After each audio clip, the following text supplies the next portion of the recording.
I'm whiffing. It's fine, they don't have time. I can't see. You did good, you did good.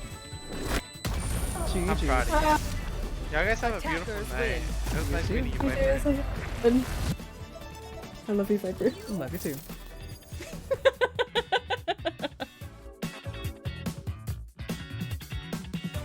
So, it's been a whole year since I started playing Valorant, and it's been a journey, to say the least. A year since switching primarily from MMOs to a singular FPS while sprinkling in other games. Since then, I've gotten more into voice acting because of me goofing around as Viper. Been lucky enough to work with some of the most fun and humble VAs and creators. I've gotten into VTubing most of the time, and I've met some of the closest people in my life through it. I've also ran into and witnessed some not so great people and behaviors. If you're in the creator part of the space, I know you know, but I'll get into that later. I've definitely gotten better at the game, or at least I'd hope so after a year of playing non-stop. I used to be so proud of getting halfway up the board or a couple kills in a spike rush every few games, to the point of sending my duo screenshots of how much I was improving. I'm still not regularly getting aces, but I at least enjoy getting to be near or at the top of the board and can boast a couple Viper ults I can guarantee a win in. Only just now really touching comp 2, which is weird considering I became a Viper one-trick and started making lineup videos about halfway through. Apparently I couldn't help myself from making guides of some sort for yet another game. But it was really sweet seeing people in matches say they used my lineups for a while in Sunset when it first came out, and I still get requests to do them for other maps, even with her most recent nerf. I feel like a bunch of us can relate with the needing to get back into working on more agents or other weapons again when we get stuck in a routine, and I'm finding myself in that rut at the moment. Aside from the most obvious agent pick because of the impressions, I've gotten the most comfortable with Viper, Sage, Skye, and Astra, and I want to learn KJ and Breach for more crowd control and AoE. That's still something I get made fun of for, by the way, using terms from any other game in Valorant.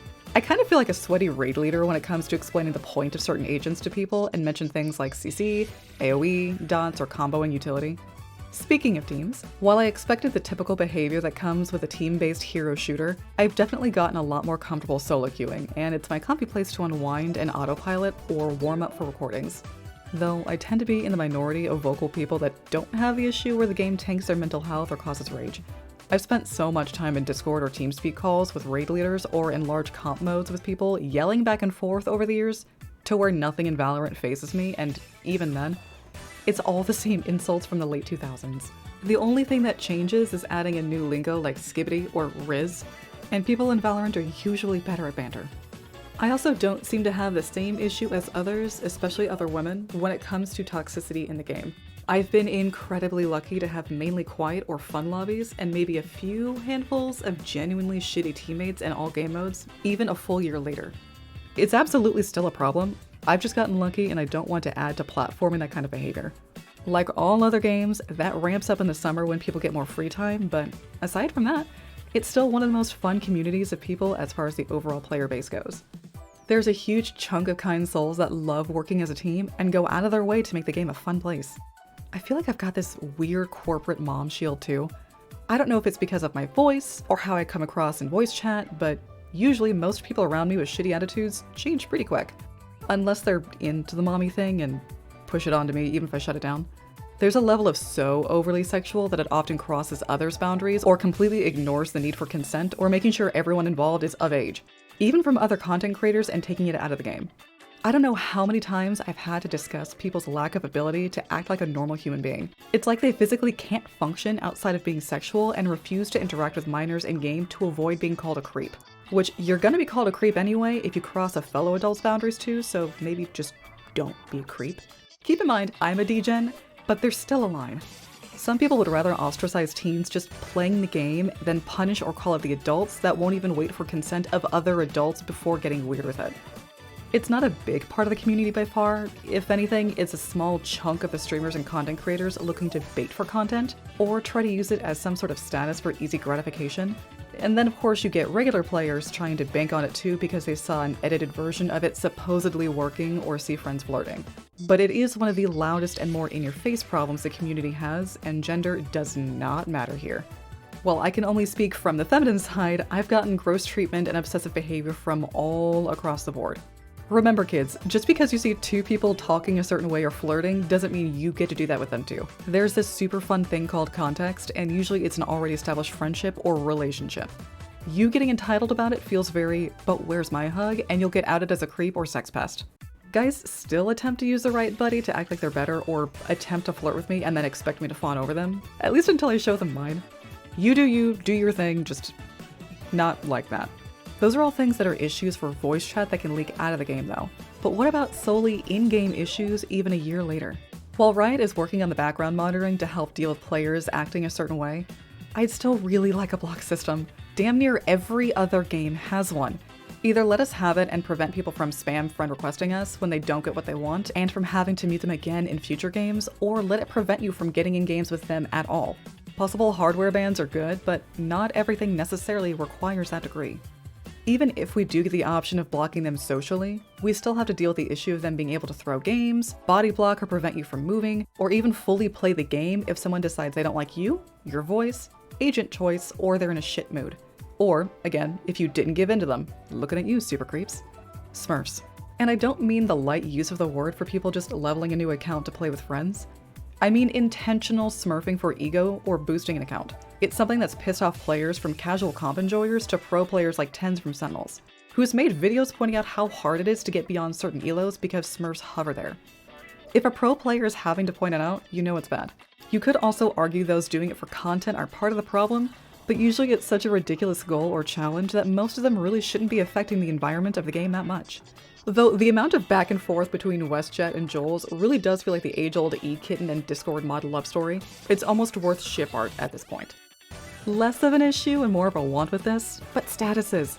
Let us have a simple set of statuses we can choose from aside from what game mode we've selected or if we're physically active in game or not. Open to join, solo only, or appear offline. The fact that there's a need for an entire third-party software just to appear offline and keep people from bugging you is dumb. To be fair, it won't prevent the 10+ messages to join a party from people that barely look to see if you're already in a party or not, but it'll certainly let you weed out the ones that do versus don't. You don't necessarily want to remove most people, but it feels guilty having to let people down when you want solo time and they have no idea until they message you.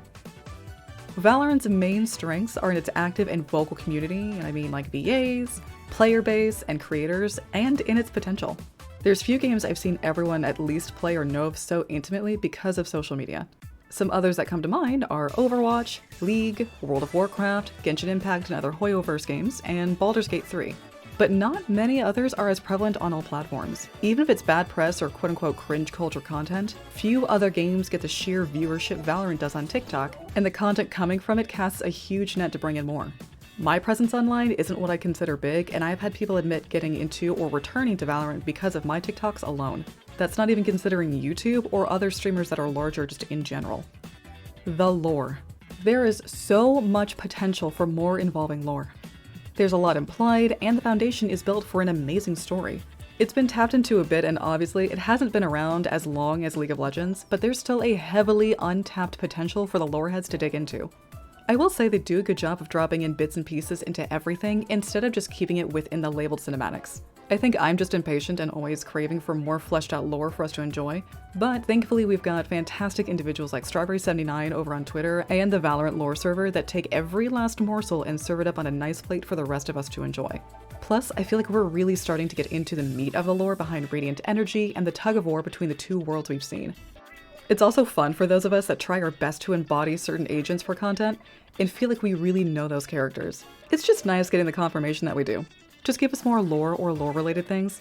Hell, the amount of money Riot can make off of merch alone if it's related to that or people's favorite characters is ridiculous.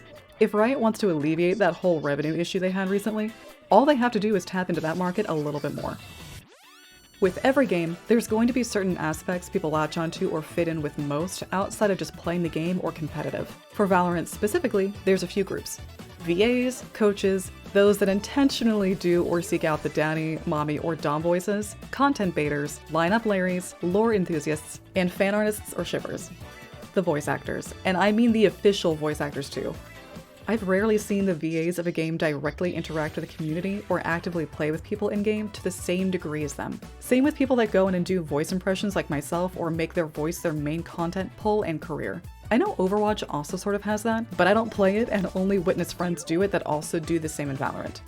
I don't know, it's just incredibly fun running into not just other impressionists, but other VAs in general, and also seeing some of the people that brought the characters to life just enjoying the game too alongside everyone else. Running a fundraiser alongside Isla Campbell and seeing people like Gabe Kunda, Hugo P. Martin, and others interact with the community has been a huge highlight. Coaches. There's a couple kinds, but all of them at least boast themselves or their brand being able to teach you everything you need to know about the game and how to get a certain rank, or at least how to start improving. Some offer info for free on sites they set up, TikTok or YouTube. Some offer paid coaching, some have cheaper programs. Some of them are content creators, some are ex or current pro players, and some are honestly just there to scam people. If they don't have a trial, a reference list, or free content, don't give them anything. People that do the daddy, mommy, or at least attempted dom voices, and those that actively seek them out. Valorant is one of those games where the thirst is wild, and while that demand for kind of content has died down the last year, that part of the community is far from gone. I've leaned into it and it can be fun, but unless you know everyone involved, it's not really something I want to do often. More often than not, I get people calling me mommy when I'm just giving comms until the actual mom attitude pops up. There's both people who will cross every set boundary just to get someone to dom them, and others who will attempt to dom you every chance they get. If you're one of these people, you do you. Just please have a basic understanding of time and place in a public game, and obviously consent. Not every adult wants to take part of that or be in a video with that behavior or is even adult to begin with. Content baiters. Now this one I judge and lose at least some respect for the people who do it if it's done at the expense of others, which usually it is. Unfortunately, it's a lot of being overly sexual, making gross noises, or generally trying to make people uncomfortable or angry to elicit a reaction, or to get them to say something that can be clipped out of context, especially if it's someone that's a little more well-known than themselves. Some people are absolutely worth correcting and fighting. These aren't. They're sad, lonely people mommy or daddy abandoned who can't fathom getting content or attention in any other way. I've quite literally popped into streams of these kinds of people and heard them say the same line, "Why is content so hard to get?" multiple times. Trust me when I tell you, these are the kind of people to mute and move on from. Lineup Larrys. Admittedly, this is another group I'm in. We'll spend entire days in a new map with a new agent just playing with angles, timing how long it takes for something to land, lining them up with common plant spots, making one-ways, etc. We'll also, unfortunately, sometimes lurk a little too much or take too damn long to help out, or get to someone defusing the spike a little too late. Lore enthusiasts. I've just really started getting more into the lore, but there are some people that make it almost the entirety of what they do in the Valorant community. Those people are some of the ones I look forward to the most and have some of the best writing. The attention to detail and connecting the story is 10 out of 10. This is almost always one of my favorite parts of any community next to the fan art part. Speaking of which, fan artists that sometimes also dip into ship art. Sometimes the fan art is so good and compelling it feels canon. The second I find a good artist, immediate follow and stalking of all of their socials. If there's one category of the community nearly every other aspect on this list loves, including the official VAs, it's the artists. There's also all the different kinds of creators and streamers, but that could be a whole video on its own. It can get fairly cliquey, especially with the sheer amount of people that have dated each other, had some weird petty misunderstanding, or didn't hang around someone for a good reason, etc. But overall, it's been one of my favorite communities, and it's reignited my love of content creation and gotten me into other avenues of self-expression. The friends I've made in it have gotten me through some tough times, and are probably for life at this point. I've always had a few close friends from other games I've been somewhat established in or made content for, but never this solid of a group that sticks together, encourages, and supports each other the way the one I've found does. Not only that, but encourages each other to grow as healthy people, and as an adult, that is a hard thing to find out of college. I'll leave it there before I get sappier, but what about you? How do you feel about the community and the game overall now versus when you first started? Where do you see it going? I want to hear and see your stories.